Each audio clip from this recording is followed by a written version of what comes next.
Et plus que 3 séquences de travail chacun durant la semaine, enfin, j'espère pour. Nous auditionnons Intercommunalité de France, interlocuteur incontournable pour la mission qui nous incombe. Je précise qu'elle fait l'objet d'une diffusion visio et qu'elle sera disponible sur le site internet du Sénat. Nous avons le plaisir d'accueillir son président, Sébastien Martin, premier vice-président du conseil départemental de Saône-et-Loire et président du Grand Chalon. Monsieur Martin, nous vous remercions chaleureusement de vous être rendu très rapidement disponible pour nous faire partager votre grande expérience en matière de décentralisation et plus précisément nous livrer votre regard sur l'évolution de l'intercommunalité. Ce regard sur la mise en application de la loi NOTRe ainsi que sur les relations entre intercommunalité et département nous sera particulièrement utile.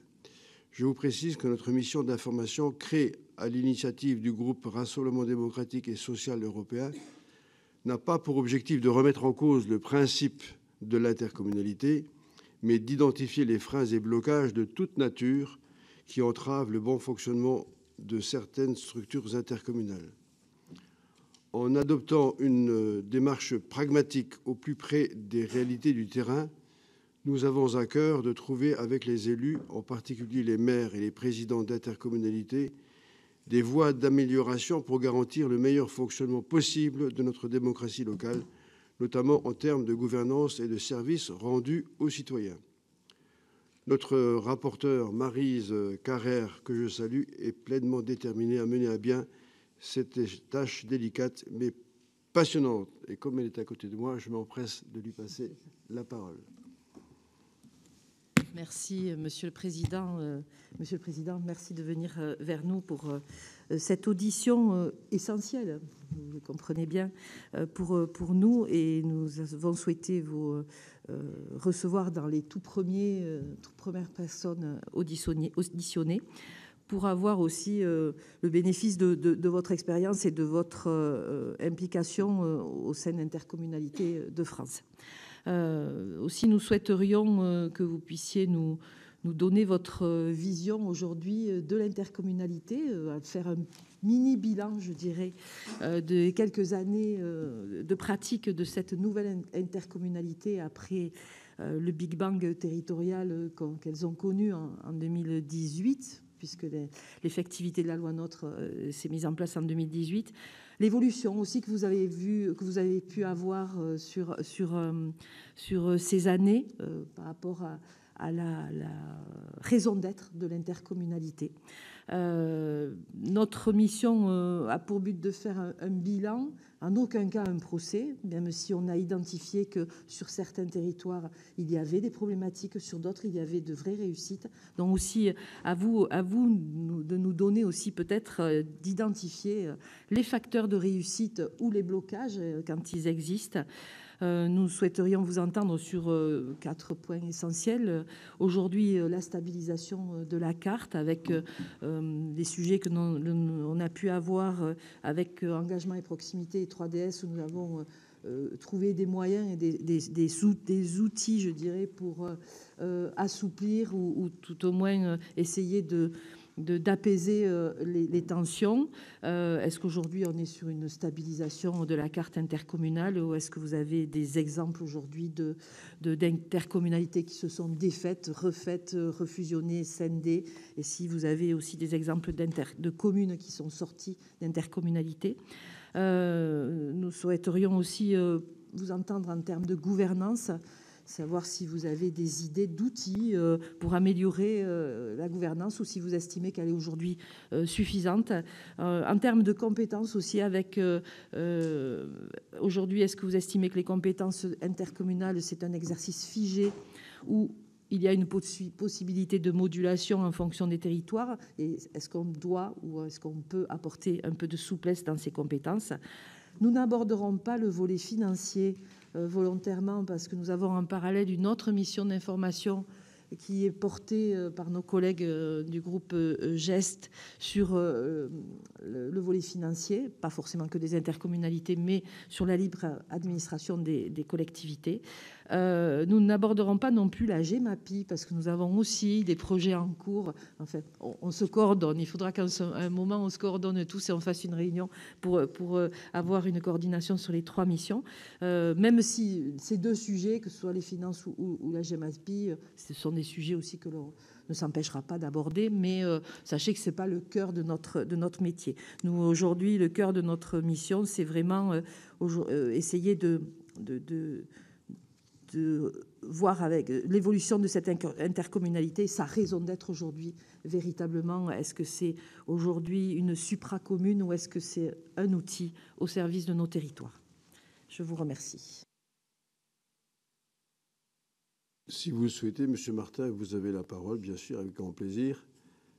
Si vous voulez faire une déclaration, je vous en prie.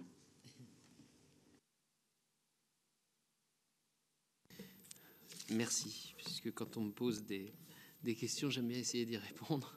Et je renotais les 3 points que vous aviez indiqués, stabilisation de la carte, outils pour la gouvernance, compétences supracommune ou non, qui était le 4e point.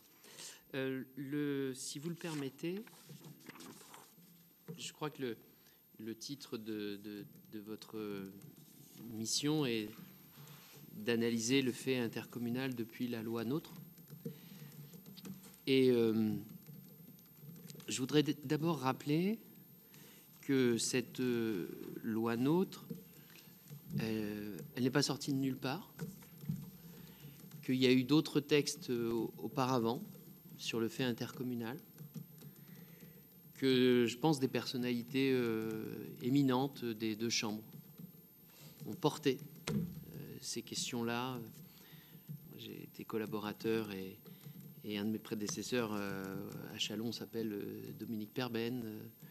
Des gens comme Jean-Pierre Chevènement, des gens comme Jean-Pierre Sueur, comme Jacqueline Gouraud ont porté cette réflexion pendant des années sur la nécessité de doter un pays, et c'est ainsi, et c'est un choix que nous avons fait à la Révolution française, donc il ne s'agit pas de le remettre en cause, d'organiser notre pays à l'époque au cours de communes, autour de communes qui étaient les paroisses, mais dans le même temps, étant donné que nous avons en France la moitié des communes d'Europe et que 70% de celles-ci font moins de 1000 habitants, qu'il était nécessaire d'organiser une solidarité territoriale et un mode de fonctionnement qui permettait de rendre les services, d'aménager le territoire et d'être en co-organisation avec les départements, les régions, enfin, tous les partenaires de ce magnifique millefeuille. Moi, j'aime bien le millefeuille, il y a de la crème, c'est bon. Ce qui est bon dans le millefeuille, d'ailleurs, c'est pas les feuilles, c'est la crème à l'intérieur.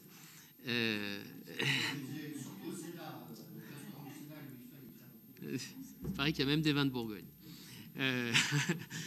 Donc, tout ça, la loi NOTRe, et c'est marrant parce que je relisais, la loi NOTRe a été portée par un gouvernement de gauche. Quelques années auparavant, on avait eu RCT qui était porté par un gouvernement de droite. Mais quand je relisais l'exposé des motifs de la loi RCT, je me suis rendu compte que finalement, la loi NOTRe a fait que finaliser ça. Parce que les 4 objectifs principaux, c'était réorganiser les collectivités autour de 2 pôles, un pôle département-région et un pôle commune-intercommunalité. Ça, c'est RCT. Simplifier le paysage institutionnel en achevant la couverture intercommunale du territoire national. Créer des métropoles en offrant à nos grandes agglomérations un nouveau cadre institutionnel plus adapté. Et clarifier les compétences des différents niveaux de collectivité et encadrer la pratique des cofinancements. La loi NOTRe, pour nous, a eu comme impact majeur la question des périmètres, qu'on ne peut pas passer de côté. Elle a eu beaucoup de plus, je crois, d'impact pour d'autres d'ailleurs niveaux de collectivité que peuvent être les départements et les régions, qui se sont vus privés de la clause de compétence générale. Et c'est encore une blessure parfois ouverte, ce sujet-là. Enfin, ne l'oublions jamais, parce qu'effectivement, ici, on va parler de l'intercommunalité, mais n'oublions jamais quand même que la loi NOTRe n'a pas porté que sur le fait intercommunal, mais que par contre, elle a voulu spécialiser les collectivités en fonction d'un certain nombre de sujets. Et à l'époque, il fallait quand même essayer de résoudre un certain nombre de problèmes, de périmètres parfois incohérents, ou même de périmètres d'intercommunalités qu'on va appeler des intercommunalités, ouvrez les guillemets, défensives, parfois construites autour plus de critères partisans ou de non-volonté de partager des richesses que de réalité d'un bassin de vie. Nous avions encore à l'époque des communes isolées qui, par certaines, voulaient absolument rester isolées, justement parfois par des critères soit politiques, soit de richesse. Nous avions aussi des intercommunalités coquilles vides, sans compétences. Et qu'on le veuille ou non, le fait d'avoir des compétences obligatoires évite quand même le principe de la coquille vide, à moins que nous souhaitions revenir à la France des syndicats et des dizaines de milliers de syndicats. Il fallait à l'époque aussi aller au bout de l'ambition des réformes Chevènement pour limiter les concurrences fiscales, pour doter l'ensemble des communes d'une capacité de planification, et puis d'essayer de conforter un niveau d'administration locale capable de couvrir l'ensemble du territoire national et de sauter de compétences fortes, notamment en matière de transition écologique. Si on regarde les budgets aujourd'hui de nos intercommunalités, une part extrêmement importante est consacrée aux compétences liées à la transition écologique. Il s'agisse, je vais parler de celles qui ne font pas débat, les déchets, les transports, même l'énergie, même l'accompagnement à la rénovation de l'habitat, et puis, pour certaines d'entre elles, l'eau et l'assainissement. Sur une agglomération comme la mienne aujourd'hui, plus, et encore là sur ce budget, on était à presque 70% du budget d'investissement consacré à des compétences autour de la transition écologique. Et ce chiffre, qui est peut-être très fort chez moi, mais je pense qu'on n'est pas loin dans beaucoup d'endroits. Alors certes, ça a été parfois difficile. Il y a encore des territoires où c'est complexe, parce qu'il y a eu des mariages forcés, parce qu'on a voulu viser l'effet du nombre, parfois sans réalité de coopération entre les gens, sans histoire commune vécue, et que certes l'intérêt technique était sans doute louable, mais que dans le quotidien, les choses ne se sont pas vraiment passées comme c'était souhaité. Mais quand même, dans l'immense majorité des cas, nos intercommunalités exercent les compétences qui lui ont été confiées et les périmètres évoluent peu, très très peu. J'ai regardé, si vous voulez, on le tient à votre disposition, mais depuis 2020, il y a eu, alors là c'est des mouvements qui peuvent aller vers un sens encore d'intégration intercommunale plus forte, 6 fusions d'intercommunalités. Il y a eu 3 scissions d'intercommunalités. Donc sur 1254, j'aime bien toujours rappeler qu'il y a 1254 intercommunalités. Et il y a eu des phénomènes de retrait d'adhésion de communes, 9 en 23, 5 en 24 et 4 identifiés pour le moment en 25 sur 34 000 communes. Donc nous restons quand même sur... Je ne dis pas que ça n'existe pas, qu'on soit bien clair. Je ne dis pas que ça n'existe pas, mais nous restons sur des phénomènes qui sont à la marge, et je reste toujours extrêmement attentif au fait que, et nous sommes ici dans la maison où nous faisons la loi, et dans notre pays, c'est sa force et sa faiblesse à la fois, mais je rappelle que lorsque nous légiférons pour tout le monde. Donc prenons garde à légiférer pour régler quelques cas particuliers, tout en ne déstabilisant pas ceux qui fonctionnent, ceux qui ont fait les efforts d'aller au-delà du repli parfois communal, ou du repli tout court. Ne fragilisons pas la dynamique de projet qui existe.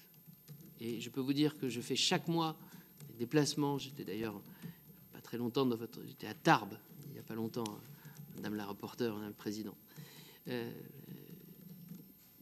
Vu de magnifiques projets sur l'ancien arsenal, et ensuite sur les vallées pyrénéennes, je suis rebasculé dans l'autre département, magnifiques projets dans les vallées pyrénéennes, sur les questions de santé par exemple. Ne fragilisons pas, sous prétexte de vouloir bien faire pour régler ici ou là quelques difficultés, ne fragilisons pas un outil. Vous avez utilisé un outil, moi ça ne me choque pas, qui crée de la solidarité territoriale, auquel quand même les élus sont attachés, pour lesquels des compétences aujourd'hui, et juste avant de venir vous voir, j'étais sur la mission d'enquête sur la réindustrialisation, notamment sur les thématiques économiques, est indiscutable, est absolument indispensable de sortir des concurrences territoriales que nous avons connues parfois sur un même territoire où nous étions d'un autre côté ou de l'autre de la rivière et où la taxe professionnelle était à 3% ici et elle était à 20% de l'autre côté. Et tout ça est derrière nous et c'est tant mieux. Je crois qu'il faut des compétences obligatoires. Sinon, nous reviendrons à des intercommunalités coquilles vides. Pardon. Je rappelle que vous aviez parlé tout à l'heure du sujet de la gouvernance. C'est un sujet fondamental. Fondamental. Si on pense qu'on est président d'Interco en étant super maire, ça ne marche pas. Vous avez autour de la table des gens qui, excusez-moi du terme, mais quand vous êtes président d'Interco, vous avez autour de la table des gens qui ne vous doivent rien parce qu'ils ont été élus chacun dans leur commune. Et donc la question est de comment est-ce qu'on donne envie de travailler ensemble.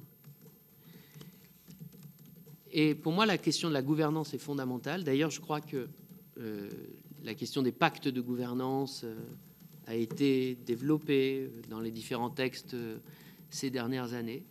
Moi, c'est même un préambule au projet de territoire. Il faut savoir comment on va travailler ensemble pour pouvoir ensuite développer un projet de territoire. Et aujourd'hui, c'est le sujet majeur. C'est compliqué de faire du collectif. C'est moins simple que quand vous êtes élu et que vous avez une liste majoritaire et une liste d'opposition. Vous le savez très bien, quand on a cette gouvernance-là, assez verticale, c'est plus simple, entre guillemets. Vraiment, je mets des gros guillemets, parce que je ne nie pas la difficulté que représente la fonction de maire aujourd'hui, que de faire du collectif et d'arriver à emmener les gens dans un bateau qui, dans un premier temps, était leur bateau communal, et d'arriver à les emmener dans le bateau intercommunal. Les lois ont généralisé les conférences des maires, mais avant que... je ne sais plus si c'est engagement en proximité ou si c'est 3DS qui a généralisé le conseil des maires ou la conférence des maires.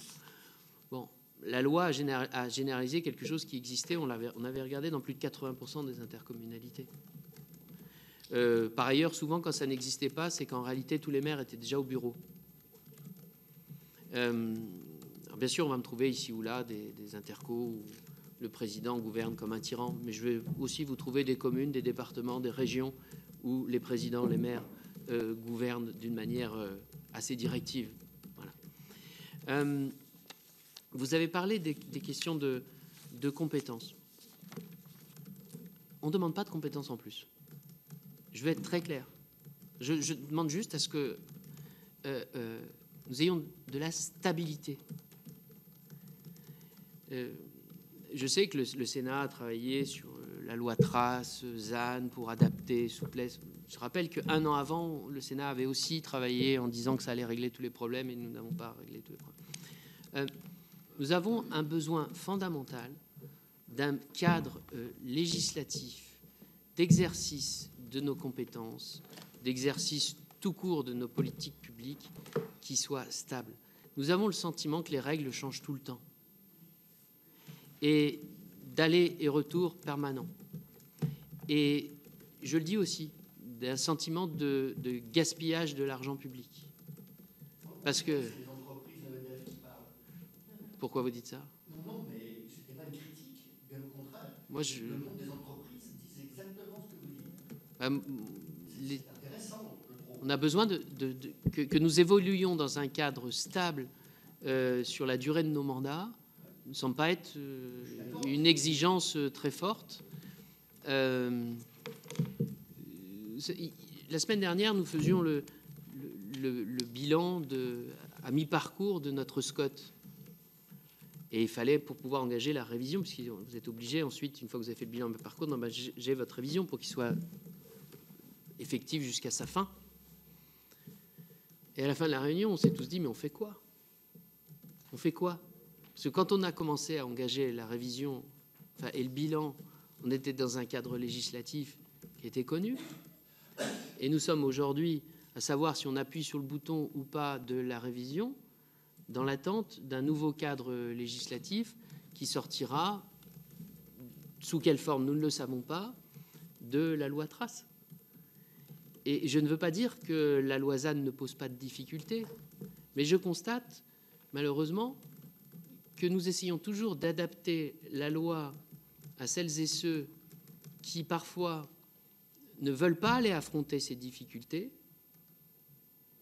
que à celles et ceux qui s'y sont mis et arrivent à trouver des solutions.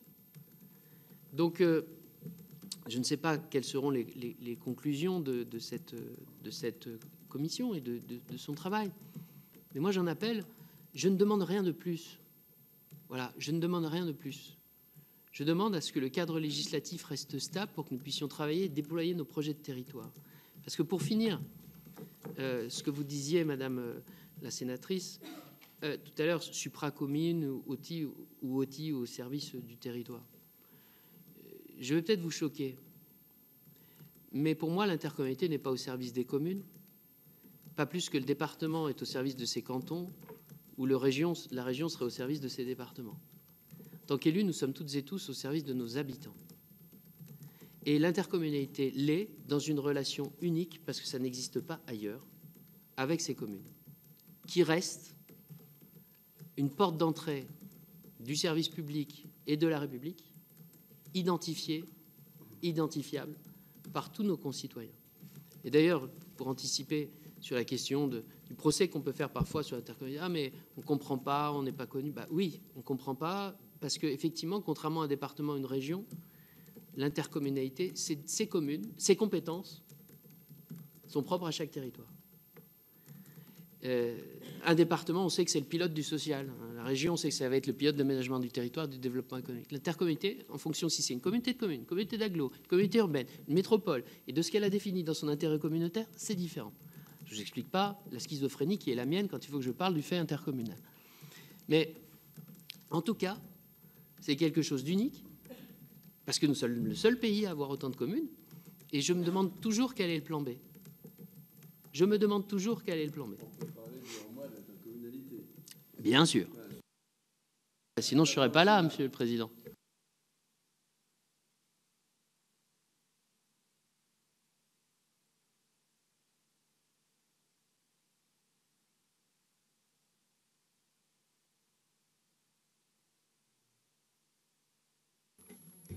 Oui, merci Président, et merci Président de cette introduction dans le cadre de cette mission.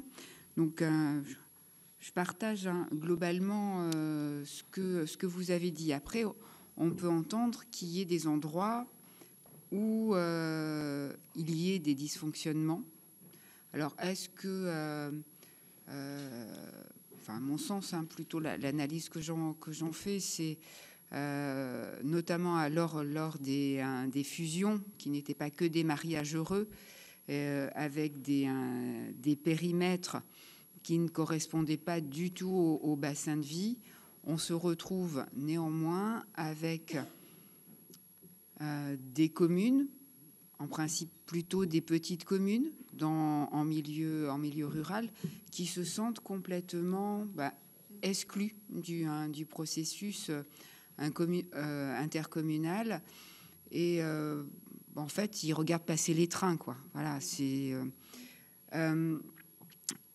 et je crois aussi que la gouvernance est un point essentiel. Et dans tout ce qu'on peut avoir pour renforcer cette gouvernance et faire en sorte que chacun y retrouve sa place, il y a la conférence des maires qui, pour l'instant, n'a pas plus de, on va dire, d'une légitimité, si, mais elle n'a pas de pouvoir décisionnel. C'est un peu l'instance de concertation dont on fait ce que l'on souhaite. Est-ce que, de votre point de vue, il ne serait pas opportun de renforcer cette conférence des maires afin justement de répondre à ce sentiment d'exclusion qu'on peut ressentir par endroit et qui nourrit, j'ose le dire, des fois quelques hostilités par rapport au fait intercommunal, alors que c'est un outil particulièrement précieux au service, vous l'avez rappelé, du territoire, des territoires et des habitants.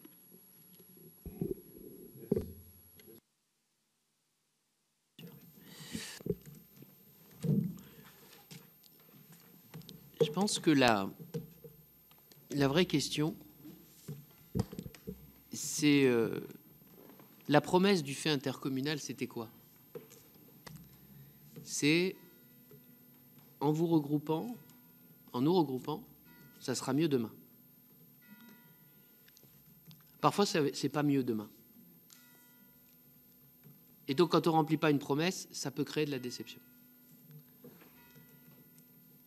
Mais quand c'est mieux demain, quand il y a une logique de projet de territoire, quand on arrive à emmener, parce qu'on a une vision, qu'on l'a construite ensemble, qu'on arrive à la construire après les élections municipales. D'ailleurs, je pense que c'est la première chose à faire une fois qu'on a installé l'équipe communautaire, c'est tout de suite de se mettre sur la question du projet de territoire pour savoir où on va ensemble. Parce que même si on a pu en parler pendant le débat municipal, avouons quand même que dans les campagnes municipales, les sujets intercommunaux sont parfois très à la marge, concurrencés parfois par des sujets d'hyper-proximité. Voilà. Et ça, c'est pour moi, aujourd'hui, je vois bien, quand dans des territoires, on a réussi à structurer, même des territoires très ruraux, très ruraux, je suis allé dans les Hauts-de-France, une communauté de communes Sud-Somme, qui doit faire 150 communes. La plus grosse doit faire 2000 habitants. Et pourtant, ils ont une communauté de communes qui fonctionne, excusez-moi, du feu de Dieu, parce qu'ils se sont penchés sur les questions des mobilités, des transports, des énergies renouvelables, machin. Et pourtant, et c'est pas une com d'agglo, c'est pas une métropole. Et ils ont fait des choses parce qu'ils ont essayé de dessiner ensemble un projet et ils ont assumé de faire une communauté de communes XXL avec 3 sous-bassins de vie. Donc c'était pas le truc le plus simple, hein, vous voyez. Parce que des fois, moi, je vois des trucs beaucoup plus simples qui pourraient marcher, mais parce que les gens, parce que depuis 3 générations, ils se font la guerre, ils veulent pas se parler. Il faut quand même dire que c'est un peu... Et j'ai peur que le Conseil des maires obligatoire ne règle pas ce problème, madame le sénateur. Donc ça, si le Sénat travaillait là-dessus, moi, j'étais complètement en désaccord quand il s'est agi avec la logique petite ville, village d'avenir. Village d'avenir, quand on a dit on met l'ingénierie dans les préfectures.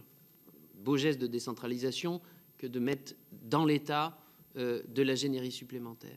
Alors que nous devons toutes et tous réfléchir au meilleur moyen de permettre aux territoires de monter en compétences. Parce que s'ils montent en compétences, alors ils sont capables de mettre en œuvre une vision, parce qu'ils définissent un projet de territoire et derrière, ils ont les moyens pour les mettre en œuvre. Et ça me semble être aujourd'hui un sujet fondamental. Je ne souhaite pas légiférer sur ce que doit être la conférence des maires ou pas. Je pense qu'il faut laisser à la main des élus et des présidents et des élus définir quel cadre ils donnent à leur conférence des maires. Elle est désormais obligatoire. Avant, elle ne l'était pas. Il y a des pratiques très différentes, très différentes. Par exemple, chez moi, aucun sujet ne peut aller au conseil communautaire si, en conseil des maires, il n'a pas été approuvé. si un sujet fait l'objet d'une discorde en Conseil des maires, il ne va pas en Conseil communautaire. Et on prendra le temps qu'il faut pour le retravailler, pour qu'il passe le stade du Conseil des maires. D'autres, le Conseil des maires est l'équivalent de leur bureau, où ils prennent des décisions très importantes. Voilà. Il y a une diversité, et je crains qu'en légiférant sur ce qu'il doit être, on se reverra dans 2 ans pour nous dire comment est-ce qu'on va améliorer le Conseil des maires, parce qu'ici, on a rendu un cadre qui, finalement, n'est plus opérant ici. Voilà. Donc, je pense que cette question de la logique de projet est extrêmement importante. Et sur la remise en cause du fait intercommunal ou sur les problèmes que peuvent avoir les maires, on ne va pas pouvoir m'accuser de subjectivité, parce que j'ai ici le sondage qu'a fait l'AMF en 2023, donc pour le congrès de l'AMF en 2023, sur les causes de mal-être et donc de démission des maires. L'intercommunalité arrive en 11e position. En 1, c'était une trop forte exigence des citoyens. En 2, des relations de plus en plus complexes avec l'État. En 3, des difficultés à concilier l'exercice de mandat et la vie professionnelle. En 4, un sentiment d'insécurité. En 5, des difficultés... Je ne vais pas vous les lire tous. Elle est à votre disposition. Voilà. Donc oui, il y a des maires qui ne se sentent pas bien dans leur interco. Oui, il y a des présidents d'interco qui ne sont pas des bons présidents d'interco. Oui. Mais 3, je pense que il faut améliorer les outils d'ingénierie qu'on peut leur apporter, qu'on doit améliorer la notion de projet de territoire qui doit être au cœur du fait intercommunal, parce que sans projet de territoire, on peut se raconter tout ce qu'on veut. En réalité, sinon, on gère, et au bout d'un moment, quand on fait que gérer, les élus, ça ne les intéresse plus. Ou alors, on fait du partage à la bonne franquette, et ça ne les intéresse pas. Voilà. Mais aller vers une fragilisation du fait intercommunal en revenant à une logique trop à la carte me semble être une erreur. Mais c'est pas ce que vous disiez, Madame la sénatrice. Mais je me permets pour dire ce que je pense. Merci. Je vous centrer sur la défensive. Il n'est pas question, dans le cadre de cette mission pour laquelle vous êtes auditionné, de remettre en cause le fait intercommunal. Il s'agit juste de l'améliorer. Et pas autre chose.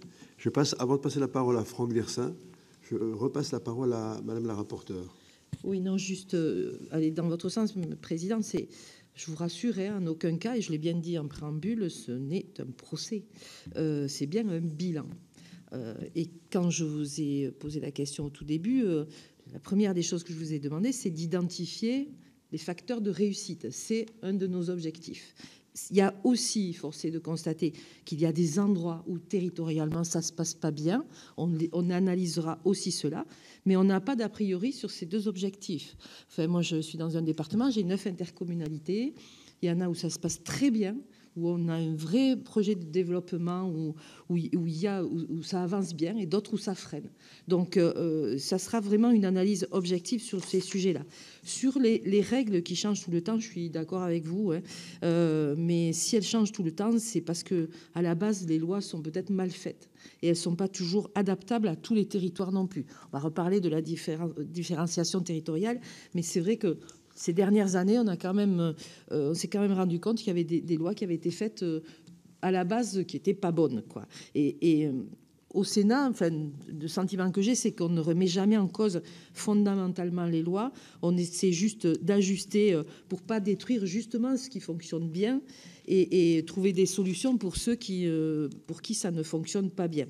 Voilà. Et nous, notre objectif aujourd'hui, c'est aussi d'analyser si aujourd'hui l'intercommunalité apporte un vrai service supplémentaire à nos populations, parce que comme vous l'avez dit, à la base c'est nos citoyens qu'on doit, c'est l'analyse de l'apport à nos citoyens que l'on doit retenir. Alors quel est aujourd'hui quel service à la population l'intercommunalité peut amener en mieux? Et là aussi il y a de beaux exemples sur les territoires. Vous avez parlé des maisons de santé.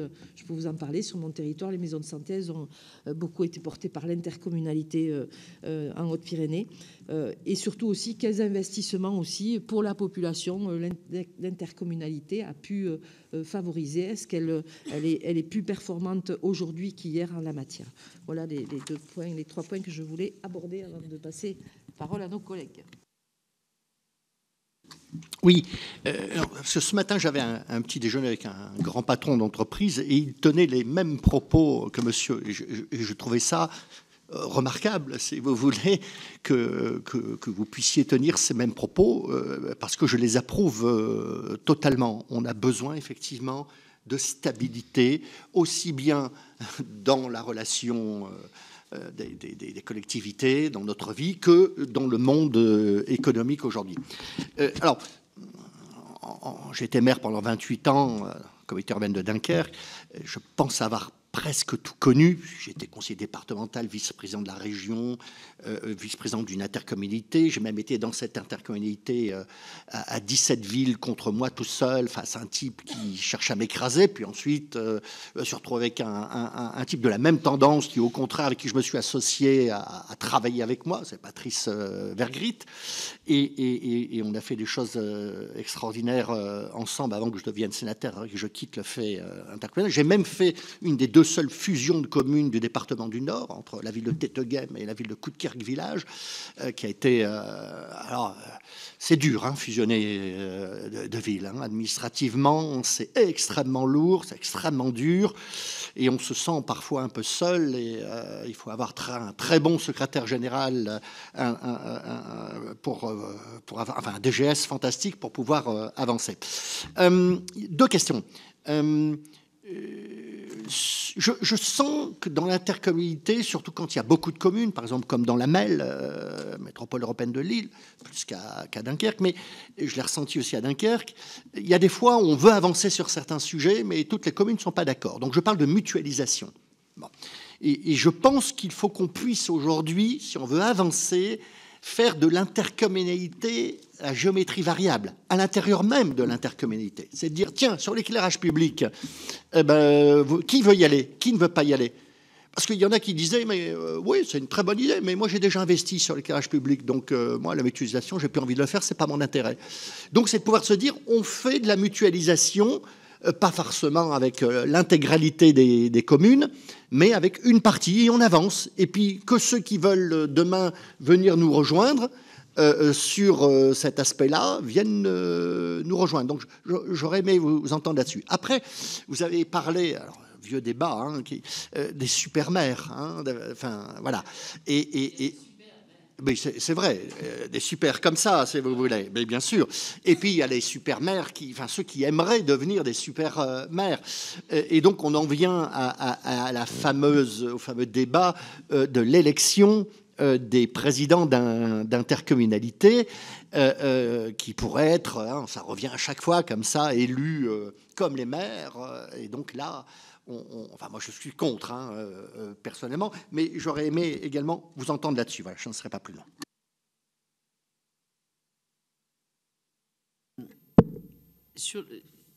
Sur la mutualisation, entre guillemets, à la carte, il y a un dispositif qui le permet, le dispositif des services communs. Le dispositif des services communs, aujourd'hui, vous pouvez décider que sur tel ou tel sujet, parce que certaines communes ont envie d'avancer ensemble sur leur DRH, sur leur informatique, sur tout un tas de trucs, peuvent le faire. Vous pouvez aussi utiliser la question des groupements de commandes. Mais c'est très différent de la question des compétences. La question des compétences, si on a des intercommunalités morcelées, avec, alors à un endroit on exerce la compétence, à un autre on ne l'exerce pas, enfin, il y a un moment, il faut aussi quand même qu'on se mette un peu à la place du citoyen. Le citoyen, il ne comprend plus rien. Plus rien. Je vais prendre un sujet que le Sénat adore, qui est l'eau et l'assainissement. Mais moi, je suis une agglo. Je suis une agglo, donc le débat ne nous concerne pas. Et il se trouve même que mon agglo a pris la compétence de l'eau et de l'assainissement en 2012, avant que ça soit obligatoire pour les agglomérations. Mais aujourd'hui, alors dans nos outils de communication, on dit le Grand Chalon est en train de préparer un plan eau, l'eau est une ressource stratégique, machin. Sauf que j'ai 51 communes. Mais j'exerce effectivement la compétence de l'eau sur 34, parce que sur les 17 autres, il y a des syndicats chevauchants. Et donc là, non, c'est pas moi. Là, c'est pas moi. Et ça, honnêtement, mettons-nous un peu, au lieu de tout le temps regarder en interne les choses. Mettons 2 secondes à la place de nos concitoyens. Je veux dire, ils n'y comprennent rien. Donc, il me semble qu'il y a des mécanismes qui permettent, à travers les services communs notamment, ou des groupements de commandes, d'avancer sur certains sujets qui peuvent être plus d'organisation administrative d'ailleurs, mais que sur les compétences, il est nécessaire quand même, après, il y a des compétences qui ne s'exercent pas exactement de la même manière sur tout le territoire.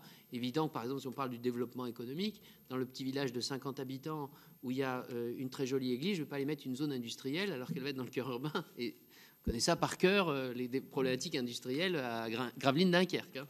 Il n'y a pas de sujet par rapport à ça. Ça n'empêche pas à ça. Mais je crois quand même qu'il faut clarifier les choses.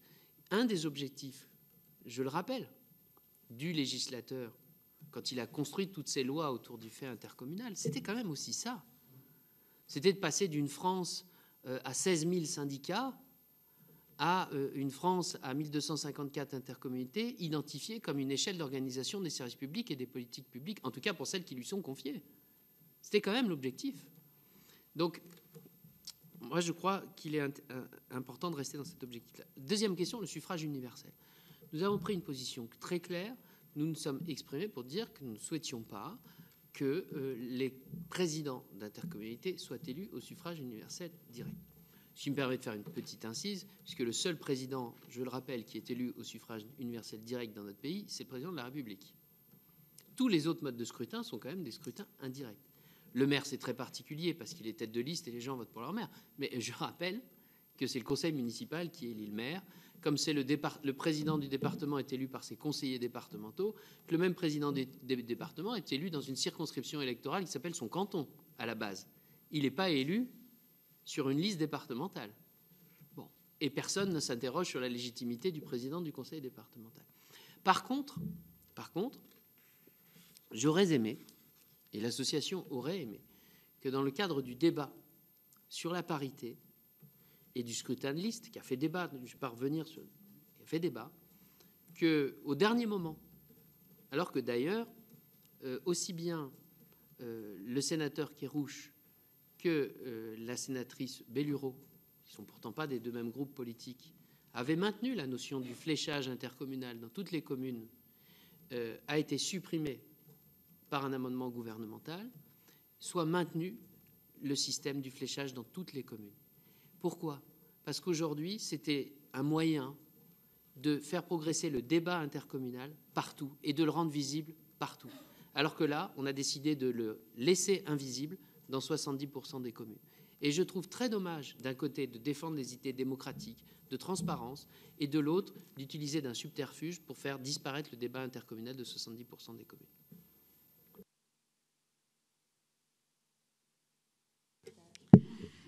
Merci. Merci, Monsieur le Président, de vous entendre parler positivement des intercommunalités.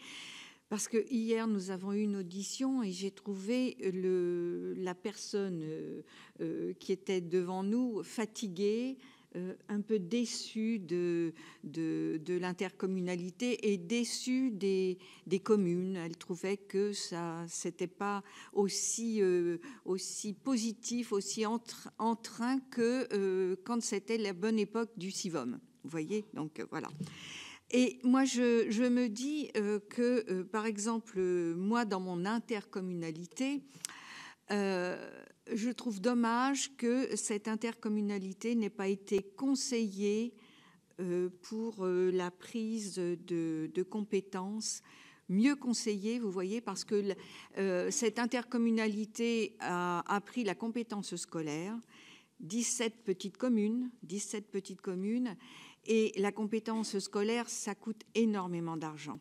Et au jour d'aujourd'hui, comme a dit ma collègue voisine, eh bien, il y a des communes qui regardent passer les trains parce que 4 communes se sont hyper développées avec les pôles scolaires qui se sont installés. Donc, il y a eu plus d'habitants, plus de choses réalisées. Et puis les autres vivotent, même si elles profitent des choses qui se sont faites pour le scolaire dans d'autres communes, mais il n'y en a que 4 vraiment qui tirent leur épingle du jeu. Et il y a justement des maires qui se sentent démotivés et qui n'ont plus réellement envie de prendre part aux réunions. Et ça, je pense qu'il y a eu... Ça manque de conseils, vous voyez. Je pense que s'il y avait eu au départ l'État, pourquoi pas, monsieur le préfet, qui nous ait dit attention, voilà votre potentiel financier, voilà ce que vous allez avoir à sortir tous les ans. Attention, vous allez peut-être être très très juste dans votre budget. Et en plus, parce que tout le monde, enfin ces 4 communes sont empressées pour faire refaire leurs écoles, changer les chaudières, changer les fenêtres, enfin, faire des aménagements énormes, et les autres n'ont rien. Et ça pêche énormément.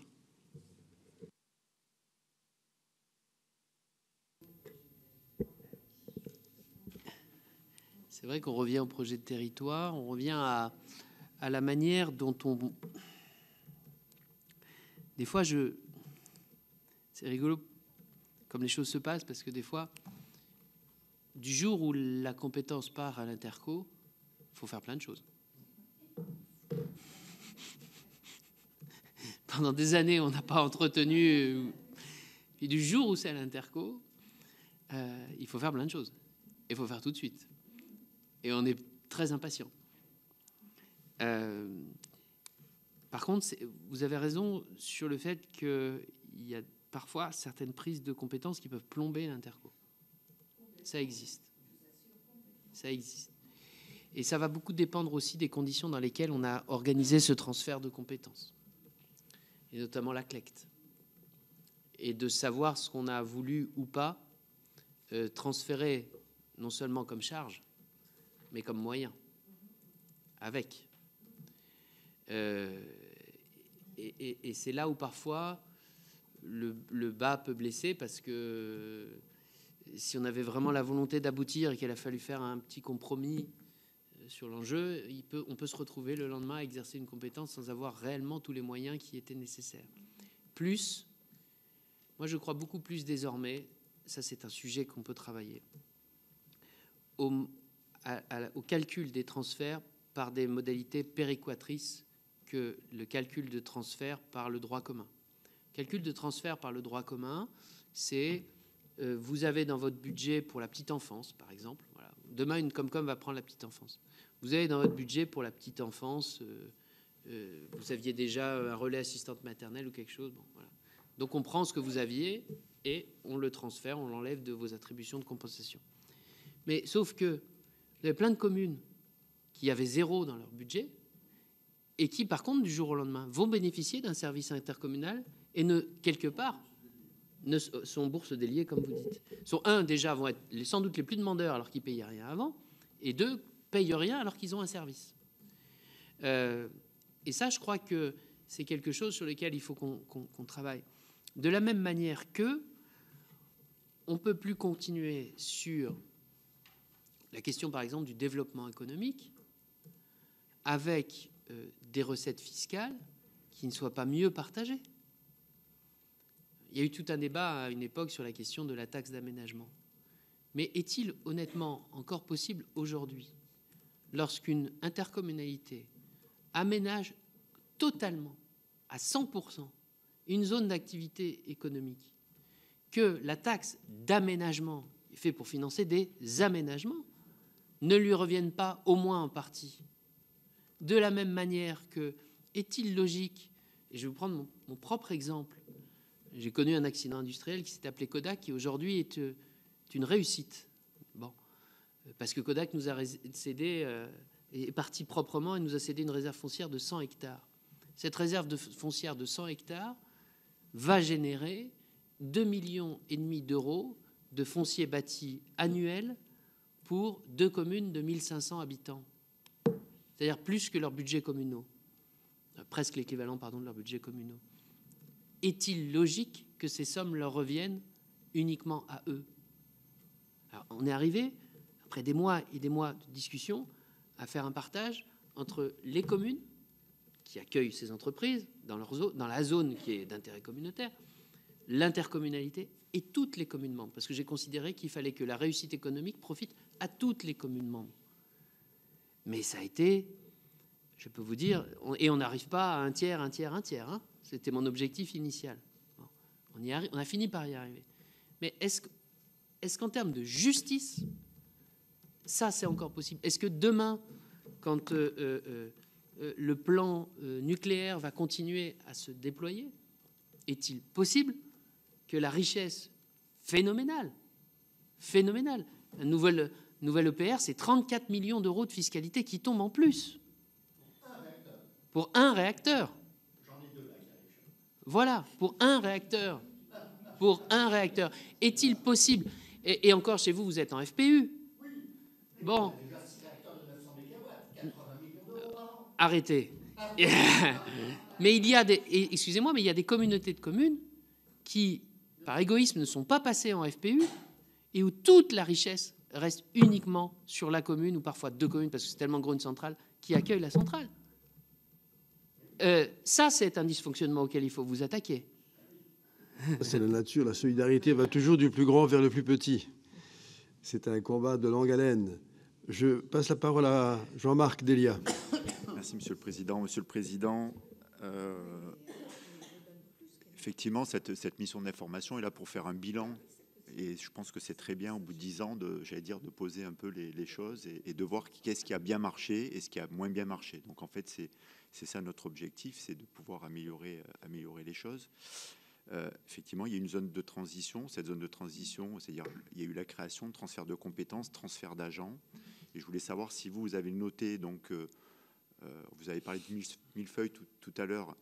C'est qu'au début, on savait qu'il allait y avoir un millefeuille administratif, c'était obligatoire, entre guillemets, puisqu'il y avait des compétences qui allaient être transférées avec des agents.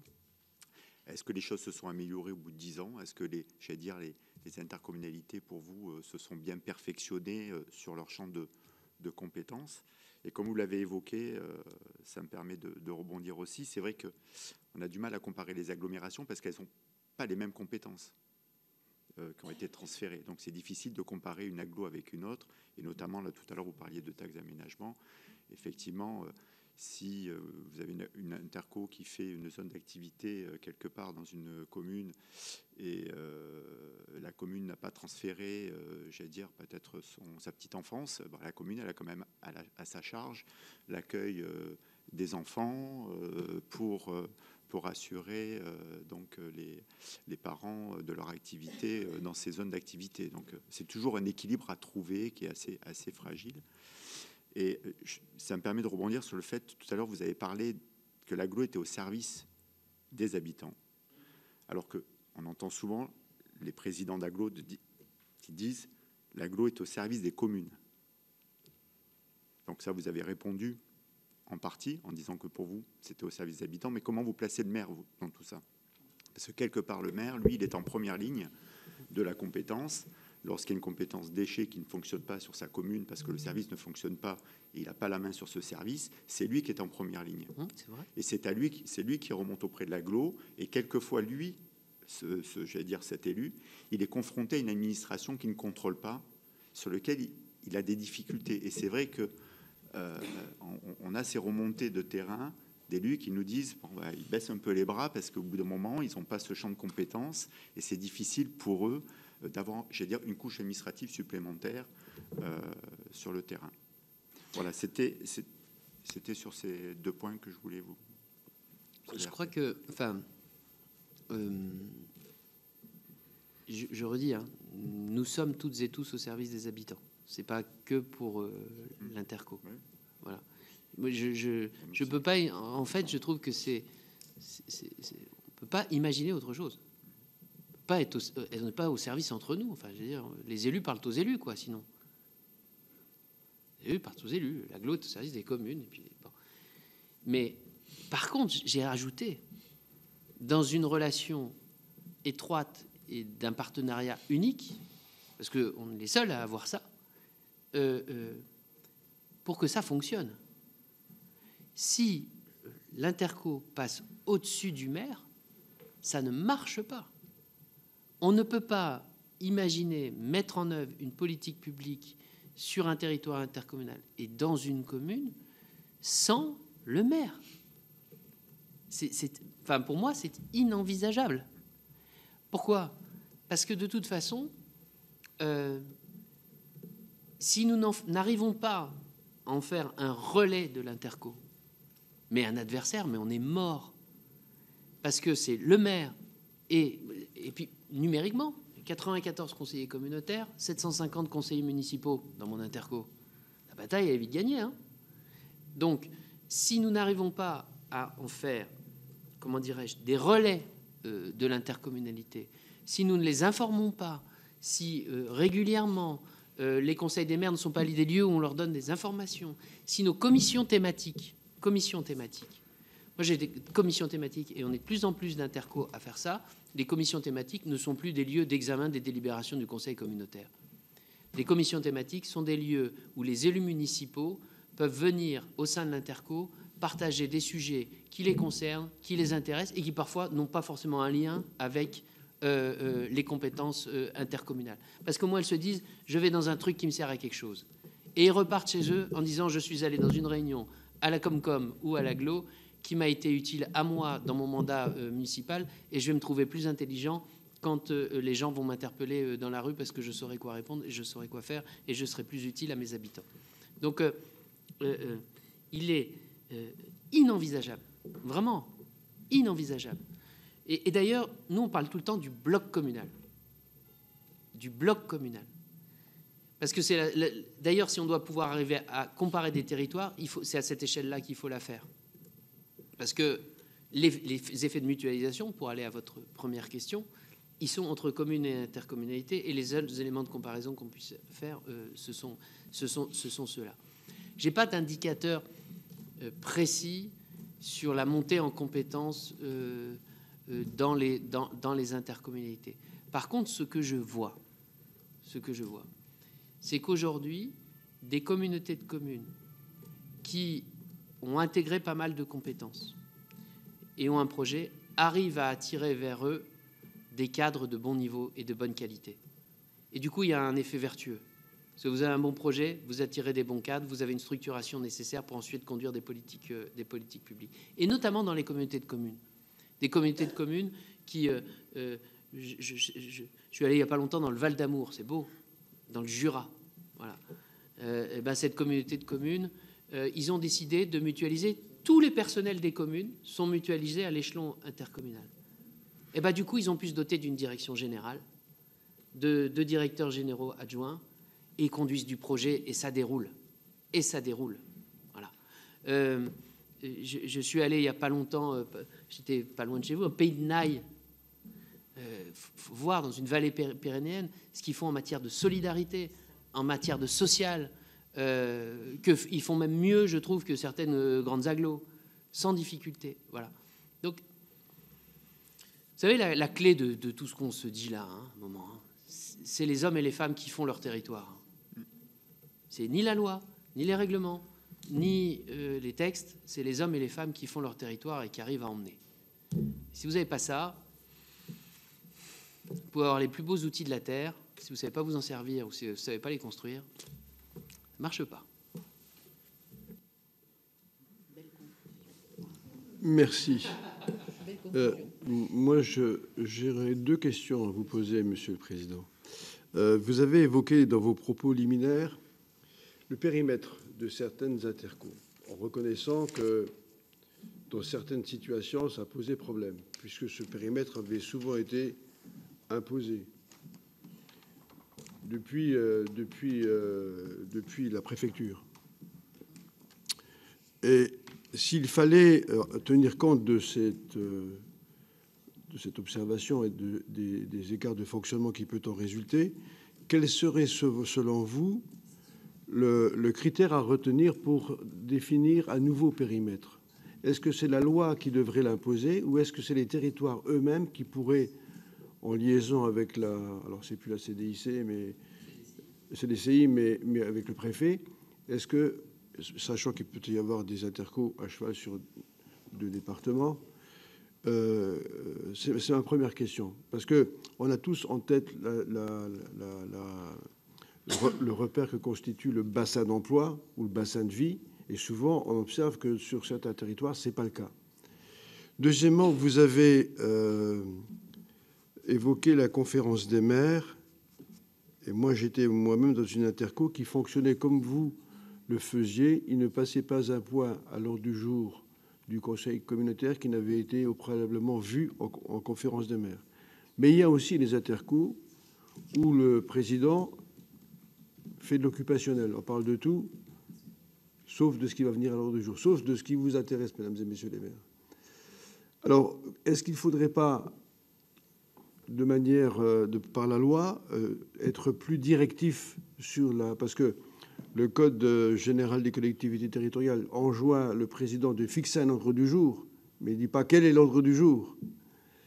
C'est aller un peu loin, mais la responsabilité devrait faire en sorte qu'on inscrive à l'ordre du jour qu'effectivement des points qui sont appelés à être examinés en séance plénière pour éviter que des maires se sentent laissés de côté, marginalisés, abandonnés. Troisièmement, ce n'est pas une question, c'est une réflexion. Vous avez évoqué tout à l'heure, avec un soupçon de critique, je l'ai compris comme cela, la question du ZAN. Le ZAN a été voté dans une loi très vaste, climat et résilience, qui comprenait de nombreux sujets. Et on avait le sentiment, à peine voté, que cela constituerait une punition pour certains territoires. Donc, quand on a ce sentiment-là, quand on est à l'écoute des territoires, ce qui est un peu la vocation et l'ambition du Sénat, c'est d'essayer de corriger le tir. Mais on a corrigé le tir en étant moins directif, moins punitif que lorsqu'on a voté ce texte en première lecture.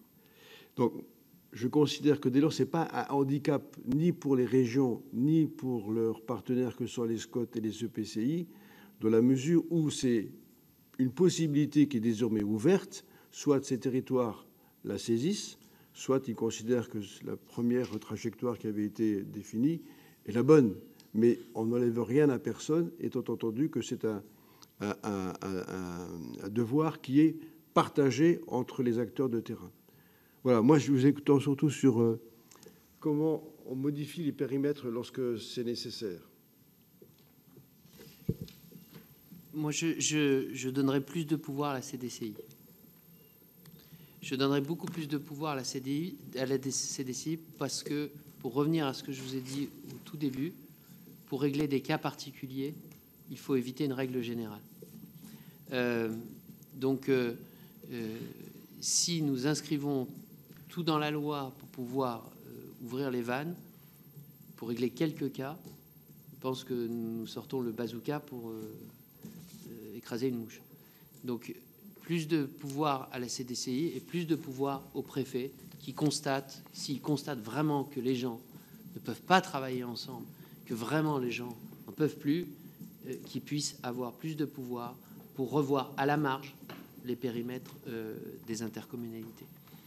Vous m'avez parlé ensuite du Conseil des maires et de faut-il aller plus loin dans la loi.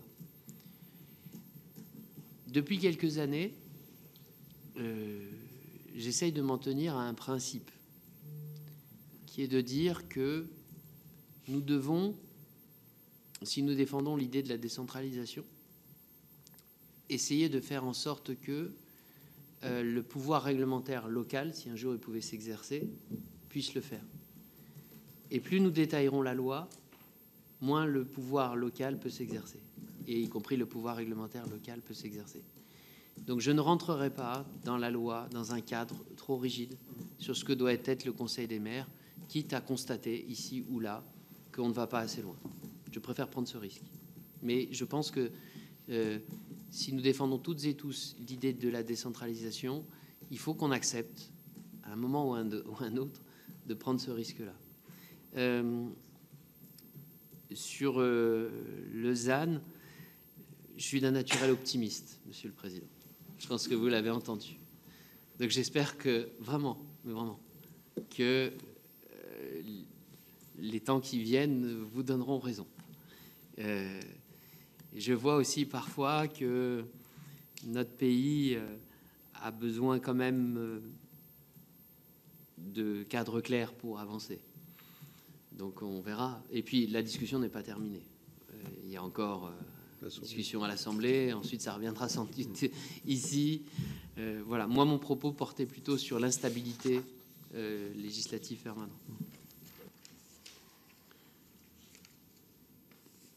Plus personne ne demande la parole. Puisque nous sommes ici de la salle de la Commission des finances, je ne résiste pas à l'envie de vous dire ce que j'ai entendu de la bouche de Claude Rénal, notre président de la Commission des finances, qui, du retour du Japon, nous indiquait qu'au Japon, on parle d'organisation territoriale, il y a l'État central, il y a les collectivités. Il n'y a pas l'État déconcentré. Et ça marche bien. Je n'ai encore pas dit au préfet de mon département, mais je sais qu'il est muté dans le Pas-de-Calais, à côté de chez toi. Mais ça peut nourrir la réflexion, mais au niveau législatif. C'est un vaste débat. Ça, c'est pas faux non plus. Au Japon, les trains arrivent à l'heure. Ils ont une certaine densité de population concentrée sur une... Je peux me permettre, parce que j'ai oublié de le citer tout à l'heure, on parlait d'intégration, entre guillemets, et vous m'avez interrogé aussi juste sur les 25% des intercommunalités les plus intégrées, c'est-à-dire qui ont un coefficient d'intégration fiscale le plus élevé, dépensent environ 100 € de moins par habitant que les 25% des intercommunalités les moins intégrées. Donc, le fait de prendre plus de compétences, de les exercer au niveau intercommunal, de mutualiser plus, à la fin des fins, aboutit à un niveau de dépenses de fonctionnement moins élevé. Ça, c'était un premier point. Le deuxième point, c'est Madame le rapporteur qui m'a... Sur les améliorations, si on regarde les choses avec un peu de recul, et je vois particulièrement dans les communautés de communes, comme les communautés de communes se sont construites beaucoup autour d'intercommunalités de services et de services de proximité, et ont amené des services dans des territoires qui parfois n'en avaient pas. On parlait de la question de la petite enfance tout à l'heure, question de la petite enfance, et même s'il y a encore du chemin à faire en matière de structure d'accueil de la petite enfance sur notre territoire, mais aujourd'hui, ça a été un débat d'ailleurs, aujourd'hui, rendez-vous compte, il y a 1254 intercommunalités, il y a un peu plus de 900 communautés de communes, et il y a 900 intercos qui ont la compétence petite enfance, et à 90% en général des communautés de communes, et qui ont pu déployer des services petite enfance un petit peu partout sur les territoires. D'ailleurs, on a été très nombreux à regretter qu'on crée le service public de la petite enfance. Je ne sais pas si tout le monde a vu passer ça. On a créé le service public de la petite enfance en disant sont autorités organisatrices de la petite enfance les communes, et sont compensées financièrement les communes de plus de 3500 habitants.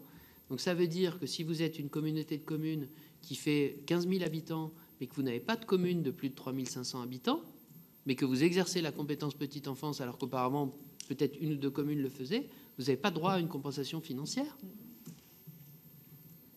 Parce qu'on n'a pas dit sont autorités organisatrices de la petite enfance, les communes, il suffisait de faire comme c'est dans absolument tous les textes du Code général des collectivités territoriales, d'ajouter les 3 mots ou leur groupement. Ça, pour le coup, ça peut être une modification législative. Ah ben ça, je vous encourage à le faire. Je vous encourage à le faire. Et c'est un amendement rapide ou leur groupement. Hein. Voilà. En matière de développement économique, je vais parler peut-être d'une strate que je connais un peu mieux, qui vont être les communautés d'agglo, les communautés urbaines. Et quand on rencontre des accidents économiques, vous avez des sites industriels qui très souvent, peuvent être soit sur une commune périphérique avec très peu, qui va être petite, soit parfois un gros site industriel qui va se retrouver sur 3 communes ou 4 communes.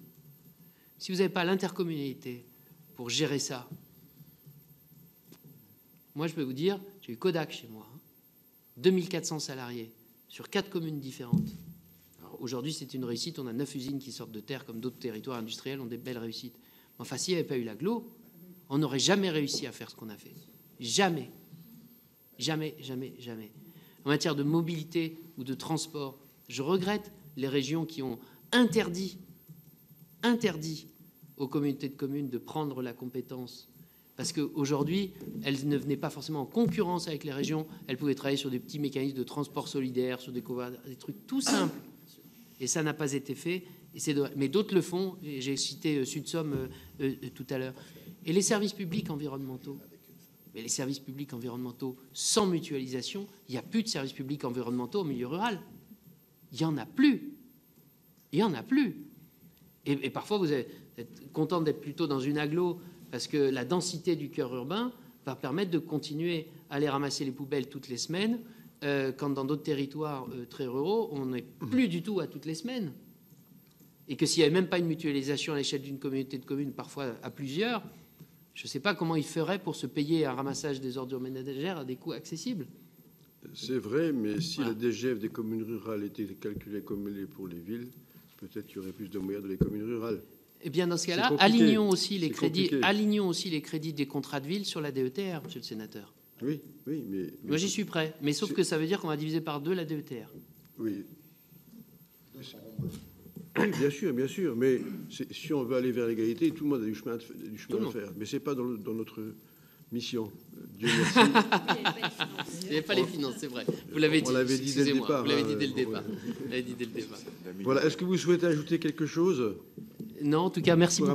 Merci de cet échange. Merci aussi parce que vous avez dit, j'ai senti comme un procès. Je ne sens pas comme un procès, puisque en l'occurrence, je n'ai pas prêté serment en arrivant. C'était avant à l'Assemblée nationale, la commission d'enquête parlementaire. Mais nous avons parfois le sentiment que seule l'intercommunauté devrait faire l'objet de progrès dans cette Assemblée. Et je l'ai rappelé, il y a des bonnes intercommunautés, il y a des mauvaises intercommunautés, des bonnes communes, il y a des moins bonnes communes, des bons départements et des mauvais départements. C'est ensemble qu'on va y arriver, pas en tapant toujours sur les mêmes. Merci. Merci à vous. Je vous remercie toutes et tous de votre participation. Je vais lever la séance en vous informant que nous nous arrêterons pendant, hélas, 2 semaines quand même. Que nous nous reverrons. Oui, une fois n'est pas coutume. Ah oui, attends, on va bientôt s'arrêter pendant 3 mois, donc t'inquiète. Profitez-en, si vous en avez.